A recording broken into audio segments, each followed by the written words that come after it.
Videoya hoş geldin. Ben Furkan. Eskişehir Osman Gazi Üniversitesi Bilgisayar Mühendisliği öğrencisiyim. Geçen sene hazırlık yılımdı. Aynı zamanda yılımın tamamını yurtta geçirdim. Ve bu videoda da ortasında ve sonunda biraz daha tavsiyelerimden, geri kalan kısmında da anılardan bahsedeceğim. Şimdi öncelikle en baştan başlayalım. Daha ilk gün, yurtta ilk günüm. Daha okulun başlamasına 3 gün var. Ben cuma günü oraya gittim. Gittim koydum eşyalarımı yatağa. Ondan sonra biraz bekledim işte. Başkaları gelecek mi vesaire. Sağa sola baktım, koridorda baktım. Bazı insanlar konuşuyor, bazıları arkadaş olarak beraber zaman geçiriyorlar. Dedim herhalde benimkiler de bir süre sonra gelir. Gelmediler. Daha sonra gittim. İşte bir yemek yiyeyim falan dedim. Karnım açtı. Gittim yemeğimi yedim. İşte bakıyorum etraftaki herkesin arkadaşı var. Herkes işte beraber yemek yiyorlar. Beraber dışarıda oturup zaman geçiriyorlar. Kimisi sigara içiyor, kimisi gitmiş yanına beraber muhabbet etmek için oturuyor falan. Dedim herhalde bu böyle olmayacak. Hani bana da biraz arkadaş lazım. İlk defa yurda gidiyorum. İşte aklımda falan hayalimde böyle büyük bir kardeşlik falan var. Hani hep beraber zaman geçireceğiz gibisinden. Öyle de olmadı. Yemeğimi yedim, odaya çıktım. Koridorda bir tane çocuk vardı. Gittim onunla konuştum. Dedim hani benim odamda kimse yok, ne zaman gelirler? Dedi ki hani merak etme, illaki gelirler, tek başına olmazsın falan. Cuma günü bitti, cumartesi bitti. Cumartesi günü kafayı koydum yastığa. Pazar günü bir kalktım, 2-3 tane valiz vardı odada. Yani birisi de o sırada yatağıyla uğraşıyordu. Gittik konuştuk vesaire falan. Akşamına doğru bir kişi daha geldi. Pazartesi sabahı, okul günü bir kişi daha geldi. Toplam 5 kişi olduk. Ondan sonra hiçbir zaman zaten bir daha yalnız kalmadım odada, sağ olsunlar. İlk başta çok fazla şey zannediyordum. İşte birisinin olması lazım. Birisi daha iyi olursa daha eğlenceli olur. Hep beraber takılırız. Ama yurda birileri geldiği zaman çok daha iyi anlıyorsun. Aslında tüm odanın sana kalmasının ne kadar iyi bir şey olduğunu. İlk hafta benim için bayağı zordu çünkü 3-4 saatlik uykuyla okula gittim. Bunun sebebi de odamdaki insanların sürekli yüksek sesle konuşması geceleri. Diğer uyuyan insanlara saygı göstermemesi ve sürekli ışığı açmalarıydı. Yani saat 12'de 1'de falan ışığı kapatıyorduk ki sabah 7'de 8'e kalkacağım. Okulla aramda benim 1 saat yol var. Adam gece 3'te geliyor. Işıklar kapalı olmasına rağmen gece 3'te. Işıkları açıyor, bağıra bağıra konuşarak içeri giriyordu. İlginç. Ya da ne bileyim yurttakilerin geçen seneden arkadaşları ya da okuldan arkadaşları gelip hep beraber bir tane masayı sökmüşler yurttaki. Onu ortaya çekip pişti oynuyorlardı onun üstünde. Yine bağıra çağıra. Ve şöyle bir sıkıntı vardı. Bizim odada 3 kişi sigara içiyordu. İkisi içmiyordu. İçmeyenlerden birisi de zaten geçen sene arkadaşlar oldukları için. Dedim herhalde çok da bir ses çıkarmıyor, alışmış. Ben de o yüzden çok bir şey demedim. Çünkü 3 kişinin ikisi sürekli cam kenarında içiyor. Zaten yatakları da cam kenarında. O yüzden çok bir sıkıntı olmuyor. Bir kişi vardı. O da benim altımda yatıyordu. Ben üst kattaydım. Ranzalı bizim oda. Bu çocuk yatağın altında içiyordu ve ben gece yatmak için yatağa girdiğim zaman çarşafta sigara kokusu duyuyordum. Bildiğin buram buram sigara kokuyor ve ben sigara içen birisi değilim. Sevmem de kokusunu. Çocukla bir gün aldım karşıma konuştum, dedim bak sen de bir annenin oğlusun, ben de annenin oğluyum falan. Birazcık muhabbet ettik. Ondan sonra biraz daha yumuşadı sağ olsun.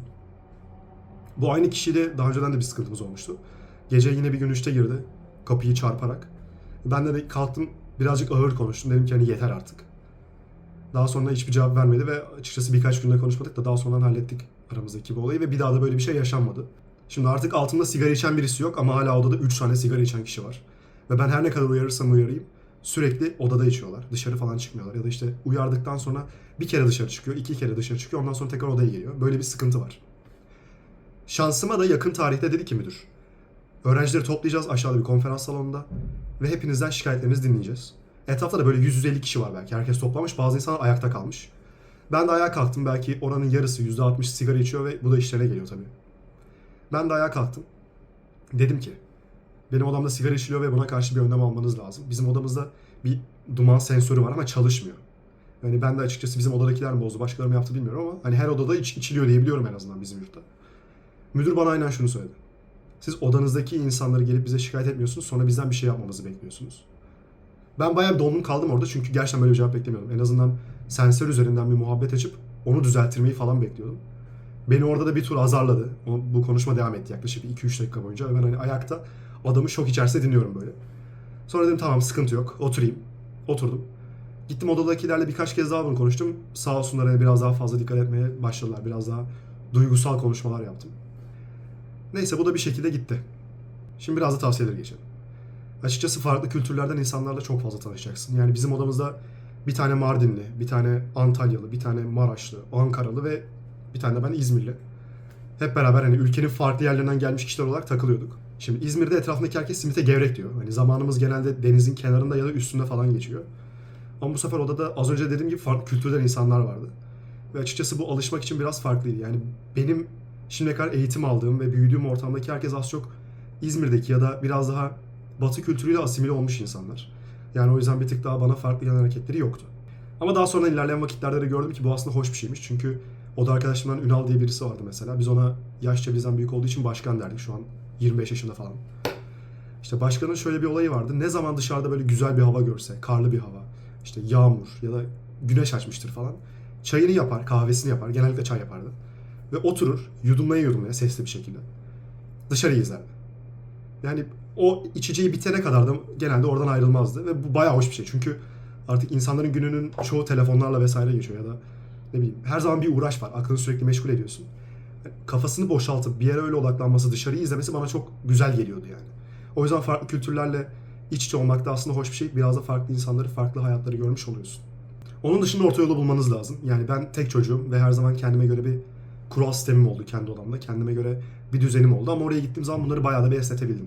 Normalde benim düzenim benim için çok önemlidir ama orada mesela benim 6'da kalkmam gerekiyorsa, 10'da yatmam gerekiyorsa birisi 10'da ışıkları kapatmak istemeyebilir ki bu çok normal. Çünkü yani çoğu kişi 10 saat 10'da uyumuyor. Bu yüzden oradaki olayları biraz daha hissedebilmek, insanların isteklerine de karşı duyarlı olmak çok önemli. Yoksa çok fazla kavga edersiniz ki bu da oldukça kötü bir şey.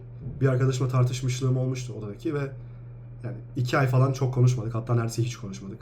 Sabah biriniz kalkıyor, diğerine günaydın demiyor vesaire. Hep aranızda bir gerginlik var. Kalkıyorsun, işte dışarı çıkacak oluyorsun. Bay bay demiyorsun vesaire. Ya da odadakilere diyor sana denmiyor. Ya da aynı şekilde sen aynısını yapıyorsun. Çok da hoş bir ortam değil. Ya da işte bir şeye ihtiyacı oluyor. Sende var ama çok bir diyesin gelmiyor. Dediğin zamanda da işte teşekkür etmiyor oluyor vesaire. Çok hoş durumlar değil aşağı yukarı. Bunun dışında bir de hijyen mevzusu var. Yani odaya girdiğiniz zaman eskiden hani çok duş almıyor olabilirsin. Kokarak dolaşıyor olabilirsin ama artık etrafında sorumluluğunu üstleneceğin birçok insan da var. Yani bir zahmet duş al, deodorant kullan, ayağını falan yıka, ne bileyim hani terlediysen, özellikle sıcak bir yerde yaşıyorsan git bir duş al. Kıyafetlerini yıka düzenli olarak, hani çıkarıp dolaba atıp tekrar oradan geri alma. Çoraplarını bir kere kullan falan.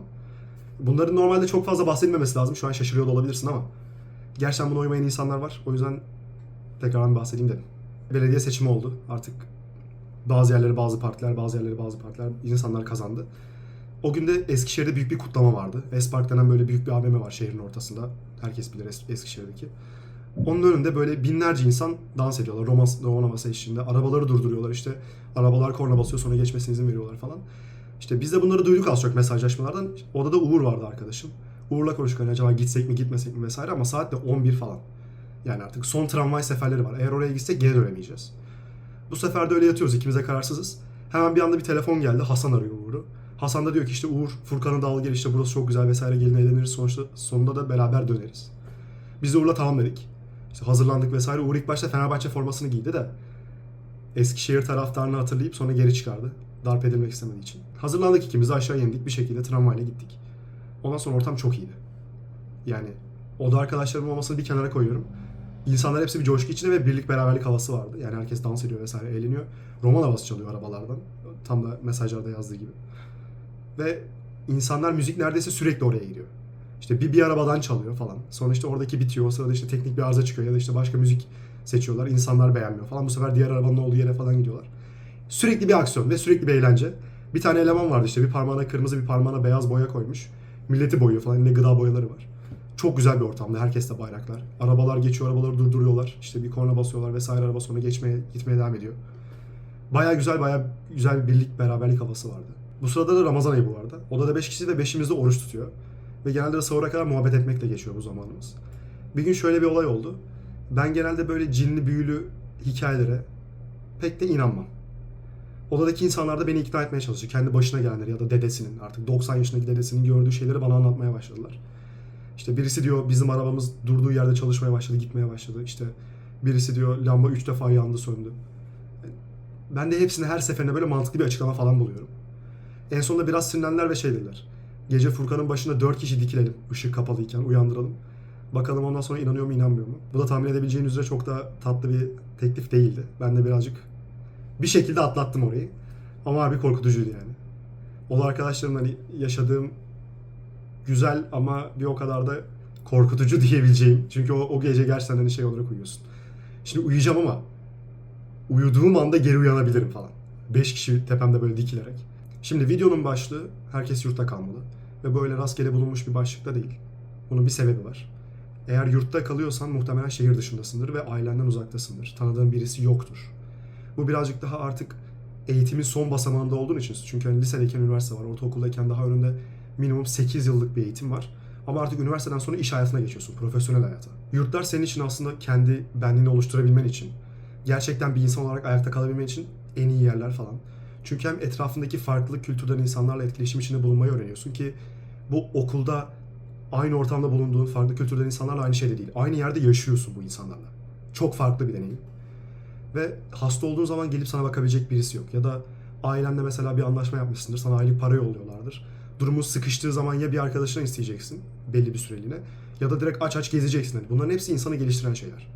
O yüzden artık eğitimin son basamağından çıkmadan önce bir insanın bence yapması gereken şeylerden bir tanesi yurtta kalmak. Eğer aile evinde kalıyorsan da sorun değil. Eğer biraz daha profesyonel hayata alışayım. Hani zaten mezun olduktan sonra muhtemelen kendi kendime yaşayacağım ya da birkaç yıl ailemde kalırım sonra kendi kendime yaşarım diyorsan aile evinde bulunduğun zamanda da kendi bazı işler çıkartarak en azından kendi sorumluluğundaki işleri kendin yaparak bu açığı da kapatabilirsin. Yani bu gidip bulaşık yıkaman olabilir.